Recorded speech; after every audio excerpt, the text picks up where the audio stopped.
Beliau diketahui sebagai target Badan Intelijen Negara. Munir ini keadaannya tiba-tiba ditemukan memburuk dalam kondisi yang muntah-muntah. Masyarakat juga percaya bahwa dugaan-dugaan kuat ini mengarah kepada elit politik yang terlibat, termasuk Badan Intelijen Negara. 911, what's your emergency?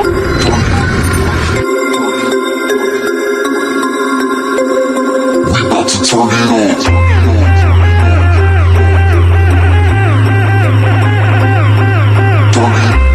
Halo guys, selamat datang di channel YouTube Natsuka. Kali ini gue akan ngebahas nih salah satu pembunuhan politik paling terkenal di Indonesia yang setiap tahun ini masih sering disuarakan di tanggal 7 September, yaitu kasus pembunuhan Munir.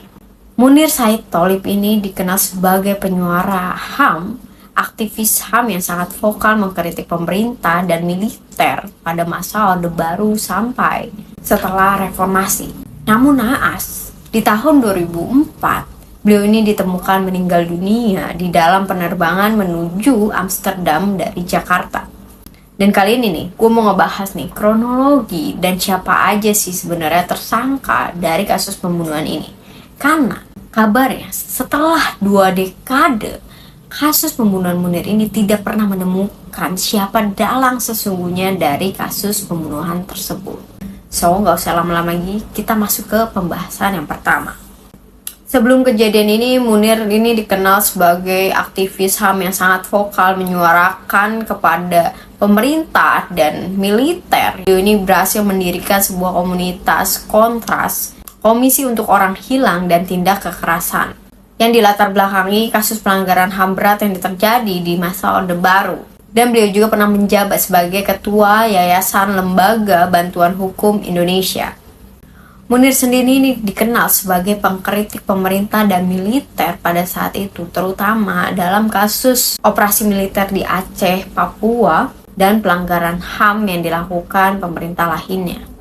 Beliau sendiri sering mendapatkan ancaman sebelum kejadian mematikan ini, terutama saat beliau ini menyuarakan kritiknya terhadap operasi militer di Aceh dan Papua.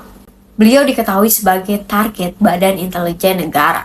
Pada saat hari kejadian di tanggal 7 September 2004, Munir sendiri berangkat dari Jakarta menuju Amsterdam menggunakan pesawat Garuda Indonesia dengan nomor penerbangan GA974. Pesawat ini transit terlebih dahulu nih di Singapura sebelum berangkat ke Amsterdam, Belanda. Pada saat di keadaan pesawat, ternyata Munir ini dipindahkan ke kelas bisnis oleh Polikarpus, seorang pilot Garuda Indonesia yang saat itu tuh padahal nggak sedang bertugas. Polikarpus dan Munir sendiri sempat berbincang di bandara sebelum keberangkatannya menuju ke Belanda. Setelah menempuh perjalanan, di 2 jam sebelum landing di Amsterdam, Munir ini keadaannya tiba-tiba ditemukan memburuk dalam kondisi yang muntah-muntah, badan pada sakit. Akhirnya diberikan pertolongan nih sama kru-kru pesawat. Namun naas, pertolongan tersebut ini gak membuahkan hasil yang baik. Munir ini ditemukan meninggal dunia di dalam pesawat sebelum pesawat itu landing di Amsterdam, Belanda.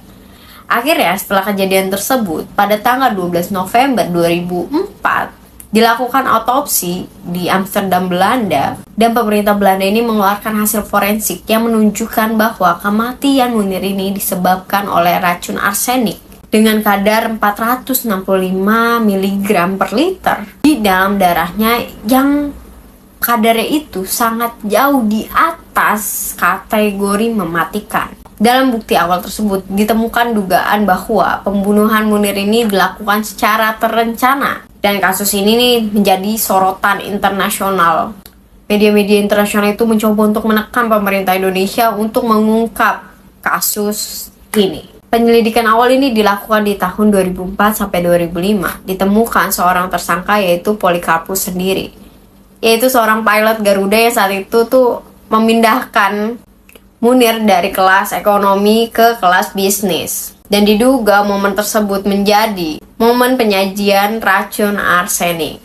Yang kedua, ditemukan fakta bahwa ada keterlibatan dari Garuda Indonesia sendiri. Direktur utama PT Garuda Indonesia pada saat itu mengeluarkan surat tugas palsu untuk Polikarpus berangkat di penerbangan yang sama dengan Munir pada saat tersebut.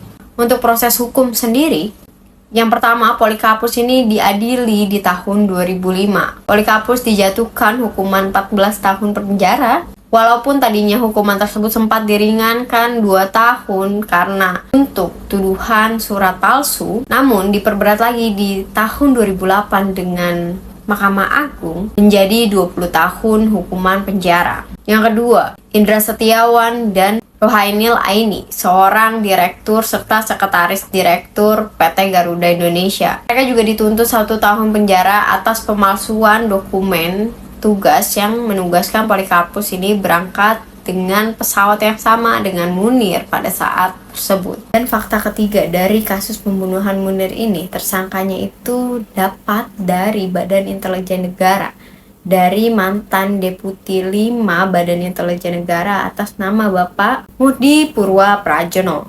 Beliau sempat diadili atas dugaan pembunuhan dalang dari kasus kematian Munir, namun dibebaskan kembali karena dianggap kurangnya bukti. Akhirnya setelah kasus ini semua terjadi, banyak sekali kritik yang masuk ke dalam pemerintahan karena masyarakat ini beranggapan bahwa dalang kematian Munir ini sama sekali belum terungkap.